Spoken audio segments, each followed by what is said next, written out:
नमस्कार, मैं रवीश कुमार। आपका अंदाज़ा सही है कि क्या कहने जा रहा हूँ, लेकिन गुजारिश है कि जो भी कह रहा हूँ उसे धीरज के साथ सुनिएगा। भारत की पत्रकारिता में स्वर्ण युग तो कभी था भी नहीं, लेकिन आज के दौर की तरह भस्म युग भी नहीं था।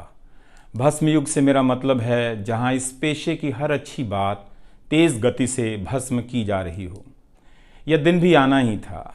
इस देश में अलग अलग नाम वाले अनेक चैनल हो गए हैं, मगर सब हैं तो गोदी मीडिया ही। उसका परिवेश, उसका इकोसिस्टम, पत्रकारिता का और माहौल सब खत्म कर दिया गया है। मगर पत्रकारिता करने और कराने का दावा भी सब कर रहे हैं। खासकर वो भी कर रहे हैं जो उसी सत्ता का हिस्सा माने जाते हैं, उसी के रूप में देखे जाते हैं, जिसकी ताकत से हर दिन पत्रकारिता इस देश में कुचली जा रही है। जब वो कहे कि वह उच्च स्तरीय पत्रकारिता करना चाहता है, तब ऐसा दावा करने वालों को ज़रा संदेह की निगाह से देखिए। गोदी मीडिया और सरकार भी पत्रकारिता का अपना मतलब आपके ऊपर थोपना चाहती है। अगर इसका मतलब किसी भी रूप में वही है, तब आप एक बार फिर से झांसे में आने वाले हैं। इस वक्त अपने संस्थान को लेकर कुछ खास नहीं कहना चाहता, क्योंकि भावुकता में आप तटस्थ नहीं होते, ऑब्जेक्टिव नहीं हो सकते हैं। एनडीटीवी में 26-27 साल गुजारे हैं। इतनी लंबी यात्रा के अपने उतार चढ़ाव भी हैं। अनेक साथी, वरिष्ठ, कनिष्ठ सब शामिल हैं। कितने लोगों ने साथ दिया है। इन अनुभवों के बारे में कभी भी वस्तुनिष्ठ तरीके से नहीं बोला जा सकता, और आज के दिन तो बिल्कुल नहीं, क्योंकि कई बार तथ्यों के साथ भावनाएं मिल जाती हैं और भावनाओं के तूफान में बहुत सारे तथ्य छूट जाते हैं। बेहतर है कि इसे संक्षिप्त ही रहने दिया जाए। जो आदरणीय शख्स हैं उन्हें मैं याद कर ही रहा हूँ। काफ़ी सारी शानदार यादें हैं एनडीटीवी में, अब दोस्तों के बीच सुनने सुनाने के काम आएंगी। आज के दिन किसी एक व्यक्ति का नाम लेना मुश्किल हो रहा है, तब जब आपके पेशेवर जीवन में अनेक लोगों का हाथ हो। कैसे एक का नाम ले सकते हैं? मैं जानता हूं कि पूर्व सहयोगी, मौजूदा सहयोगी सब मुझ में अपना हिस्सा देखते हैं, और वो सही भी है।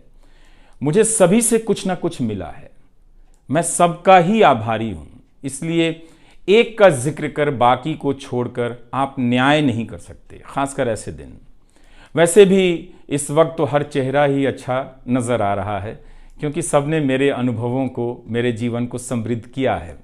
बेटी विदा होती है तो वो दूर तक पीछे मुड़कर मायके को देखती रहती है। मैं इसी स्थिति में हूँ। अभी मुड़कर देख लेने दीजिए, फिर कभी विस्तार से एनडीटीवी की बात करूँगा, लोगों के बारे में और एनडीटीवी के बारे में, डॉक्टर रॉय, राधिका रॉय के बारे में भी।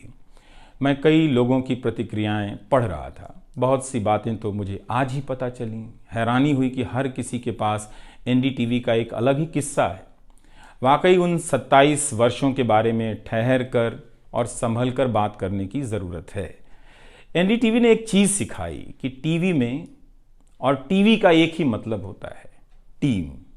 एंकरों के स्टार बनाए जाने के बाद यह धारणा टूट गई, मगर आज भी टीवी के बुनियाद में यही है कि जितनी अच्छी टीम होगी उतना अच्छा काम होगा।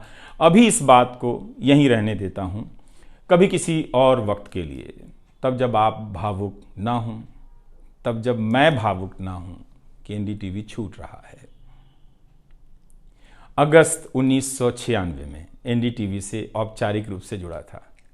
अगस्त 1996 में ट्रांसलेटर के रूप में, अनुवादक के रूप में।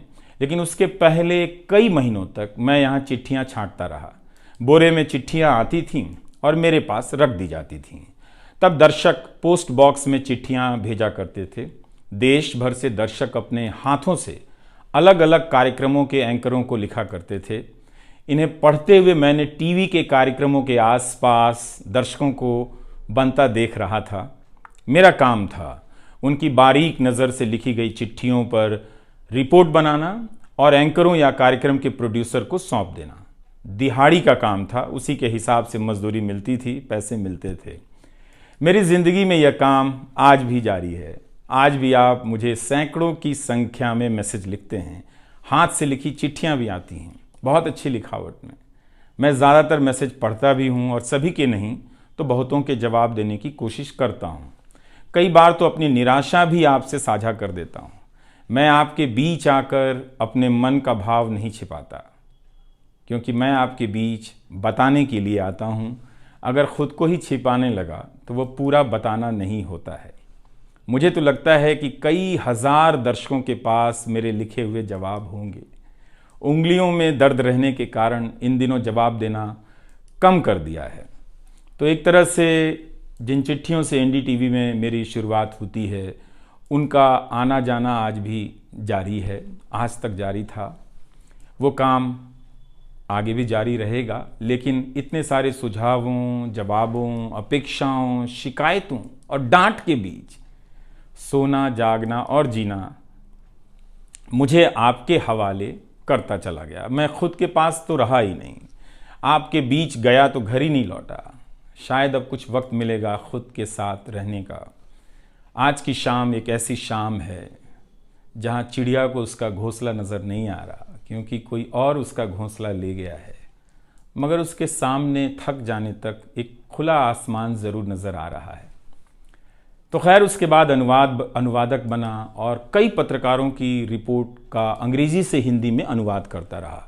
इसके बाद मैं रिपोर्टर बन गया और फिर मेरी दैनिक रिपोर्ट की अलग यात्रा शुरू होती है। रवीश की रिपोर्ट से काफ़ी कुछ सीखने को मिला। तो इस तरह से ये एनडीटीवी में ही संभव हुआ कि एक चिट्ठी छांटने वाला इसके एक चैनल का ग्रुप एडिटर समूह संपादक बनता है और आज उसे छोड़ रहा है, इस्तीफा दे रहा है।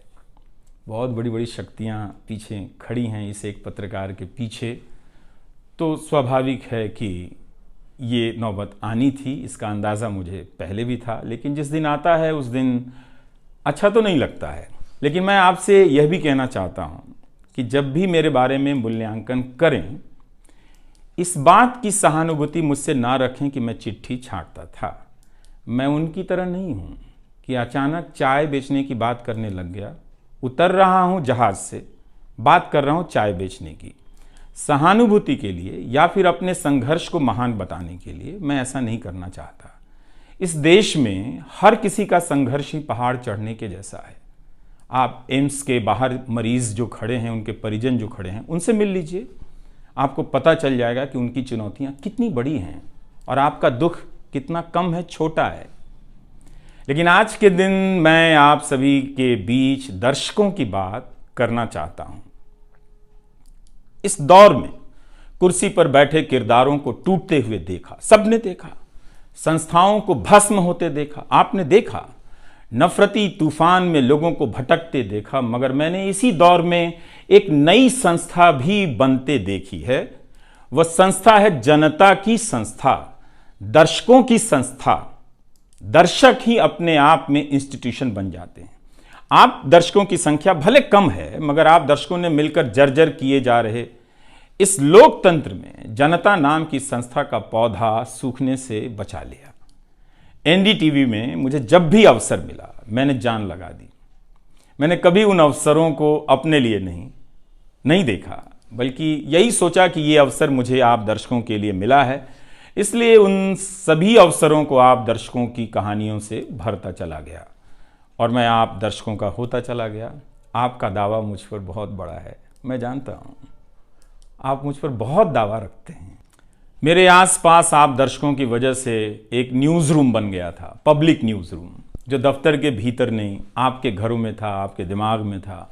दुनिया भर में फैले कितने दर्शकों ने आगे आकर मेरी मदद की है। आपने कभी मुझसे पैसे भी नहीं मांगे, कभी एहसान तक नहीं जताया। विदेशों में मेरे लिए वीडियो रिकॉर्ड किया, रिसर्च किया। मेरा हर कार्यक्रम किसी न किसी दर्शक के सहयोग का उदाहरण है। आप दर्शकों ने मेरी जानकारियों को दुरुस्त किया है, गलती की है तो डांटा भी है और काफ़ी कुछ उसमें जोड़ भी दिया है। कई सारे एक्सपर्ट, कई सारे छात्र, कई सारे प्रवासी भारतीय, स्थानीय भारतीय दर्शक बनने के साथ साथ मेरा साथ दे रहे थे और पत्रकार भी बन रहे थे और इस पेशे के एक छोटे से द्वीप को बचा रहे थे। इस प्रक्रिया को बिखरते देखना, दर्शकों के बनने की प्रक्रिया को बिखरते देखना और फिर से बनते देखना बहुत सुखद अनुभव रहा। आप दर्शकों में से कईयों ने मेरे लिए अलग अलग भाषाओं से अनुवाद तक कर दिया। संसाधनों की हमेशा मेरे पास कमी रही, मगर आप सभी ने मिलकर पूरी कर दी, सिर्फ इसलिए कि प्राइम टाइम में जो भी जाए ठीक से जाए। वो मेरा नहीं, आपका प्राइम टाइम था। कभी खराब शो कर दिया तो आपने अपनी निराशा बताने में कोई संकोच नहीं की। आप वाकई लाजवाब हैं। दर्शक ही मेरे नियमित संपादक हैं, निरंतर संपादक हैं आप दर्शक मेरे। मैं अक्सर कहता हूं कि एक पेड़ में कई बारिशों का पानी होता है। आपके जैसे दर्शकों के होने में ही किसी रवीश कुमार का होना है। आप हर मौसम में बरसात बनकर आ जाते हैं, सूखते पेड़ों को हरा करने आ जाते हैं। आज आपकी बदौलत यूट्यूब पर, ट्विटर पर कितने ही पत्रकार खड़े हो गए। आप उन सभी के पीछे खड़े हैं। आज कई वेबसाइट हैं जिन्हें आप सब्सक्रिप्शन के बहाने आर्थिक मदद देते हैं। जब लोकतंत्र में एक भी संस्था नजर नहीं आ रही थी, अदालतें कमजोर नजर आ रही थी, आ रही हैं, आप दर्शक नजर आ रहे थे। आज के दौर में आप ही पत्रकारिता के सबसे बड़े संस्थान हैं। पत्रकारिता अब संस्थानों में नहीं बची है, आप जैसे दर्शकों के बीच बची हुई है, जिनकी मदद से आज पत्रकार सवाल पूछ रहे हैं। यही आपका इस वक्त में सबसे बड़ा योगदान है। हो सकता है कि कोई जनता की आवाज को पूरी तरह कुचल दे, उसकी आवाज पर धार्मिक नफरतों की आंधी धूल को भर दे, ढक दे, लोकतंत्र को मिटा दे, मगर आप दर्शकों का होना हौसला देता है कि लोकतंत्र भले खत्म हो जाए, मगर उसकी चाहत कभी खत्म नहीं होगी, क्योंकि आप जैसे दर्शक अपनी जवाबदेही को, जिम्मेदारियों को बहुत खूब समझते हैं। इस मुश्किल वक्त में आपने एक पत्रकार पर भरोसा किया, उसे कितना प्यार दिया। कई बुजुर्ग माओं ने मेरे बाल सहला दिए, गाल छू लिए, तो किसी ने मेरे गमले में गुलाब के फूल लगा दिए, किसी ने चने का सत्तू भेज दिया कि मेरी सेहत ना खराब हो, किसी ने शहद भेज दी, किसी ने धूप में खड़े देखा तो सर पर गमछा तान दिया और छाता खोल दिया, किसी ने जेब में कलम रख दी, महंगी कलम। आज के दिन मैं एनडीटीवी से ज़्यादा आप दर्शकों को याद करना चाहता हूँ। आपके बिना मैं कुछ नहीं कर पाता। मुझे आप दर्शकों पर नाज है। कई बार लगता है कि मैं संस्था का कम, आप दर्शकों का प्रतिनिधि ज़्यादा हूँ। मुझे काम करने की आज़ादी मिली संस्था में, निर्बाध आज़ादी, और उस आज़ादी को मैंने हमेशा संभाल कर रखा, क्योंकि आपकी तेज नज़र मुझ पर थी। खुद को काफ़ी संभाला कि कुछ गलती ना आ जाए, कुछ मुझसे चूक ना हो और मुझ में अहंकार ना आ जाए और बदले में आज़ादी चली जाए। मेरे आगे दुनिया बदलती रही, मगर टेस्ट मैच के खिलाड़ी की तरह पिच पर टिका रहा। पर अब किसी ने मैच ही ख़त्म कर दिया है, उसे T20 में बदल दिया है। जनता को चवन्नी समझने वाले जगत सेठ हर देश में हैं, इस देश में भी हैं। अगर वो दावा करें कि आप तक सही सूचनाएं पहुंचाना चाहते हैं, तो इसका मतलब है कि डॉलर अपनी जेब में रखकर आपकी जेब में चवन्नी डालना चाहते हैं। पत्रकार एक खबर लिख दे तो जगत सेठ मुकदमा कर देते हैं और फिर सत्संग में आकर प्रवचन भी देते हैं कि वे पत्रकारिता का भला चाहते हैं। आप दर्शक इतना तो अपना भला समझते होंगे, इसलिए आज मैं अपने संस्थान से ज़्यादा आप दर्शकों को याद करना चाहता हूं। मुझे हमेशा लगता था कि हिंदी का पत्रकार छत क्यों नहीं छू पाता है। ऐसा क्यों है? हिंदी पत्रकारिता के कई श्रेष्ठ संपादकों, पत्रकारों के कार्यों पर निगाह रहती थी, उनकी गहराई हैरान करती थी। फिर भी लगता था कि उनकी बात जमाने तक ठीक से नहीं पहुंची, पेशे के भीतर उन्हें उनकी जगह नहीं दी गई। पत्रकारिता का मतलब अंग्रेजी का पत्रकार होना हो गया। इसके कुछ ठोस कारण भी हैं, उनमें विस्तार से जाने का समय नहीं है, लेकिन तब भी हिंदी के जुझारू पत्रकार आसमान क्यों नहीं छू सकते हैं, यह बात कचोटती रही। इन सब बातों ने मेरे व्यवहार में काफ़ी बदलाव कर दिए। भाषा को संयमित किया, मर्यादित किया, ताकि हिंदी का प्रभाव कम ना हो। बहुत सजगता से अपना काम इस तरह से किया कि लोगों को, देश के किसी भी हिस्से के लोगों को मेरी हिंदी से प्यार हो जाए। मेरी मातृभाषा हिंदी नहीं है, भोजपुरी है। भोजपुरी गांव है मेरे लिए। हिंदी मेरे लिए भाषा का वो शहर है, पहला शहर, जहां मैं गांव से शहर आया था, लेकिन मुझे भारत के हर राज्य के दर्शकों से प्यार मिला है। हिंदी प्रदेशों की कुंठित राजनीति ने हिंदी को हथियार बना दिया। इससे हुआ कुछ नहीं, हिंदी को लेकर कुंठाएं ही बढ़ती चली गईं, किसी का भला नहीं हुआ। मैं उन सभी गैर हिंदी भाषी पत्रकारों, सामाजिक कार्यकर्ताओं, विद्वानों का शुक्रिया अदा करना चाहता हूं, जिन्होंने मेरी हिंदी को समृद्ध किया, जिन्होंने मेरे लिखे हुए का अपनी भाषा में अनुवाद किया और अपनी भाषा में लिखी हुई जानकारियों का मेरे लिए अनुवाद कर दिया मुफ्त में। कई बार लगता था कि अलग अलग डिब्बे जुड़ते जा रहे हैं और रेल बनती जा रही है। उर्दू, मलयालम, तमिल, कन्नड़ा, पंजाबी, गुजराती, मारवाड़ी, बंगाली, मराठी भाषा के पत्रकारों ने कितना कुछ जोड़ा है। यह बात कहीं हिंदी बनाम अंग्रेजी की तरफ ना मुड़ जाए, इसलिए कहना जरूरी है कि अंग्रेजी भाषा में लिखने वाले विद्वानों और पत्रकारों ने मेरी खुलकर मदद की है, मेरे साथ बराबरी का व्यवहार किया। जो नहीं कर सके, ऐसे हैं, उनका क्या हिसाब करना, उनका क्या रोना, मगर जो बराबरी के साथ पेश आते रहे, उनका आभार व्यक्त करना चाहिए। उन सभी ने अपना श्रेष्ठ मुझसे साझा किया, किताबें दी, अवसर बताए, मेरे लेख का अनुवाद तक कर दिया, ज्यादा लोगों तक पहुंचा दिया। मेरे जीवन में इतिहास के मेरे शिक्षकों का बहुत योगदान है। मेरे शिक्षक मेरी जान है।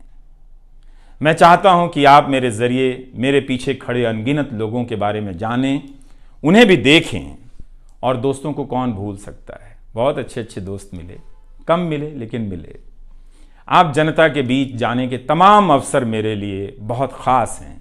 तमाम आंदोलनों को कवर करने गया, आपके बीच जाते ही जो चीज़ खास नज़र आती थी वो है एक पत्रकार के प्रति आपका विश्वास, आपकी समझ। आप लोगों से मैं घिर जाता था। आपके भीतर कितना कुछ बहने लग जाता था, जिसे एक राज्य को सुनना चाहिए, जिसे सुनाने के लिए पत्रकार से अच्छा कोई जरिया नहीं। मुझे आपके बीच आकर हमेशा लगा कि आप सरकार को कैसे देखते हैं, और मैं उस नजर से सरकार को देखने लगा। इसी का भरोसा है कि आपकी सक्रियता में ही भारत का लोकतंत्र धड़कता है। शाहीन बाग और किसान आंदोलन की जिद में मुझे सूरज की रोशनी दिखाई देती है। आपको जनता बनते हुए देखा है। मेरा विश्वास गहरा होता चला है कि तंत्र भले खत्म हो जाए, लेकिन जनता के बीच जन बचा हुआ है। एक दिन यही जन आज से बेहतर तंत्र बना लेगा। आज कुछ लोगों को यकीन हो गया है कि सारा तंत्र उनके कब्जे में है। अब जन का कोई मोल नहीं। मीडिया को खत्म कर विपक्ष और जनता को खत्म किया जा चुका है। ऐसा सही भी है, मगर यही शाश्वत नहीं है।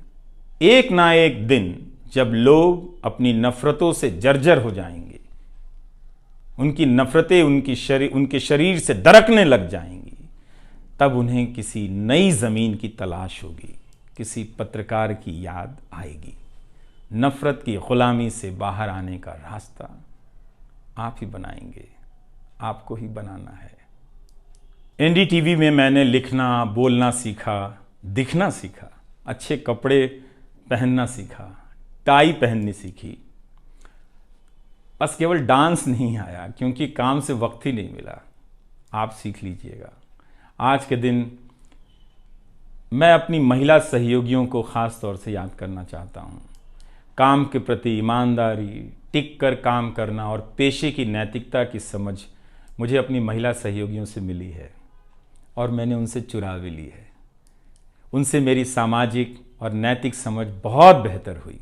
मेरी इस यात्रा में बहुत सी समझदार औरतें और लड़कियों के अनुभव शामिल हैं। मेरी जीवन साथी का भी, मेरी बेटियों का भी, मेरे सास ससुर ने बहुत साथ दिया ताकि मैं बाहर जाकर रिपोर्ट कर सकूं। मेरी माँ, मेरी भाभी, मेरे परिवार के सदस्यों ने भी ठठेरे की तरह सब ने पीट पीट कर पीतल से बर्तन बना दिया। ये मैं इसलिए भी रेखांकित कर रहा हूँ कि पत्रकारिता के पेशे में मर्द ही नहीं, मर्दवादियों का कब्जा है। उनकी आक्रामकता के बीच कई बार दम घुटता था। इतनी आक्रामकता के बीच आप रचनात्मक हो ही नहीं सकते, संवेदनशीलता आ ही नहीं सकती।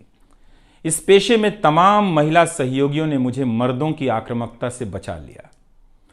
अगर आप इस पेशे में आ रहे हैं, विद्यार्थी हैं, तो हमेशा अपनी महिला सहयोगियों के साथ सलीके से पेश आइए, उनकी काबिलियत को स्वीकार कीजिए, तारीफ कीजिए। प्राइम टाइम के वक्त अक्सर कहा करता था, मुझे काम करने दो, 9 बजे ही बजते हैं।